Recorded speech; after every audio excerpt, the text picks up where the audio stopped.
je pars de Hambourg, là je vais prendre le train jusqu'à Copenhague et ensuite de Copenhague jusqu'à Malmö en Suède et je vais dormir à Malmö et ensuite comme ça demain je peux reprendre le train pour aller dans ma destination finale. Donc c'est parti, direction Copenhague.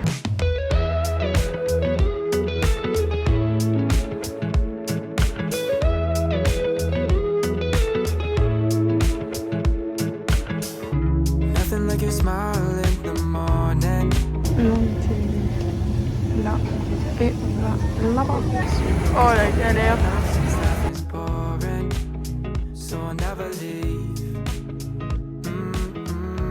Un autre train.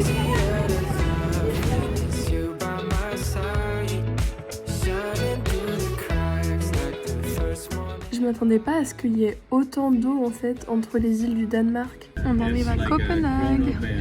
Bon, je traverse le pont pour arriver en Suède et ensuite je vais enfin pouvoir arriver.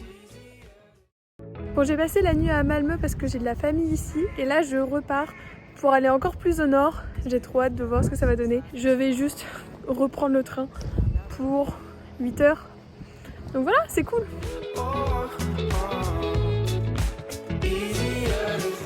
Ce bâtiment là, c'est Turning Torso. C'est la tour la plus haute de Scanie, la région dans laquelle on est. Et c'est un peu un landmark à voir. Il a été designé par l'architecte Santiago Calatrava. Et du coup, ça, c'est devenu l'emblème de Malmö. Et en fait, ça s'appelle Turning Torso parce que tout simplement, c'est inspiré d'un torse qui se tourne. Et du coup, cette partie-là, là, c'est censé être la colonne vertébrale. Et ensuite, tu as le reste du bâtiment qui est le torse.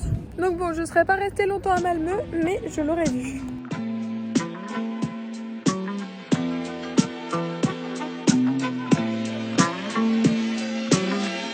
Ouais, la Suède, c'est un pays safe. Regarde le mec qui se balade avec son appareil tranquille. Alors qu'on est à la gare centrale.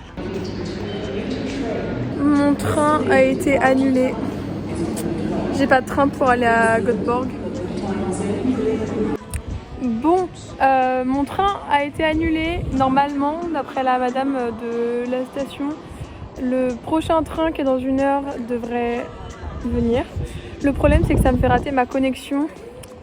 Qui était nickel et en gros là il faudra que j'attende 4 heures pour prendre le train pour aller à Oslo, ce qui me fait arriver à Oslo à 22 heures au lieu de 18 heures, donc j'ai trop le seum parce que déjà que j'avais que 2 nuits à Oslo, mon but c'était d'avoir le maximum de temps là-bas. Non mais vraiment le trajet pour aller à Oslo c'est une galère. Bon c'est bon, je peux prendre le train de 1 heure après, j'ai pris un café en attendant mais le train vient normalement et je vais pouvoir aller à Oslo.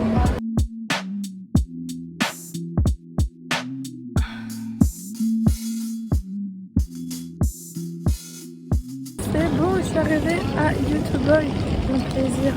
Bon, j'ai utilisé un locker et maintenant on va à Göteborg.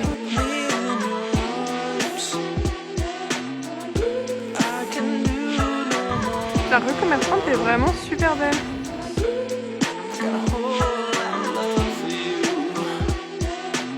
Bon, c'est la tradition quand je viens dans les pays nordiques prendre un Jose Juice. C'est un sandwich qui est hyper bon. Et du coup, j'en ai pris un juste pour le plaisir. Et là, je vais aller visiter Göteborg. Là, je me balade un peu dans les rues commerçantes. Et honnêtement, c'est plutôt joli. Je crois qu'on va aller dans cette église.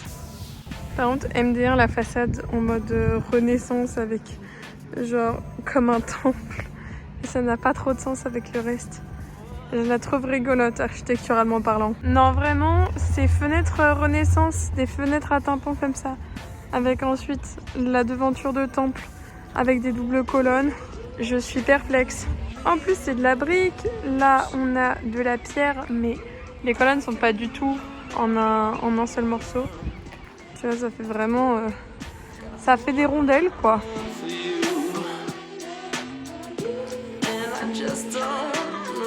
On retrouve les doubles colonnes avec un effet marbre cette fois et un chapiteau doré, un pur plaisir. Mais en blanc comme ça rend super bien, blanc et doré. Et en fait c'est pas du marbre, hein. C'est juste peint. Genre c'est un effet marbre qui a été peint sur du bois. Et c'est souvent le cas dans les églises, tu vois, c'est que de la peinture. Genre là on voit, ça c'est la pierre normale et ensuite ils ont peint par-dessus pour que ça fasse effet marbre. Et de loin ça marche.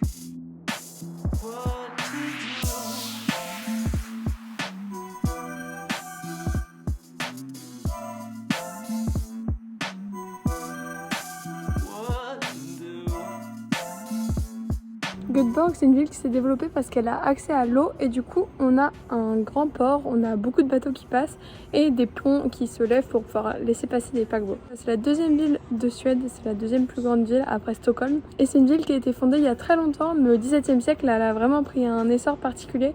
Il y a notamment pas mal de Hollandais qui se sont installés et qui ont construit la ville comme on la connaît aujourd'hui. Et au niveau de l'architecture, c'est à peu près tout le temps de la brique mais de plusieurs couleurs différentes et il y a des choses assez jolies. Genre ça, je trouve qu'au final ça rend plutôt pas mal avec les strates des différentes couleurs. Waouh! Cette façade!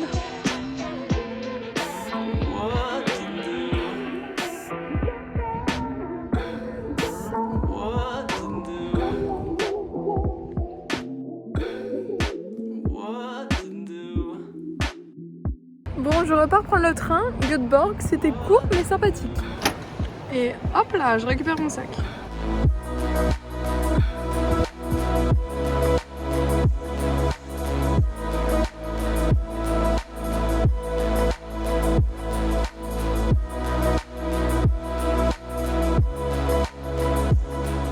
La galère. Bon, 1 heure de bus. Et après, j'arrive au Oslo.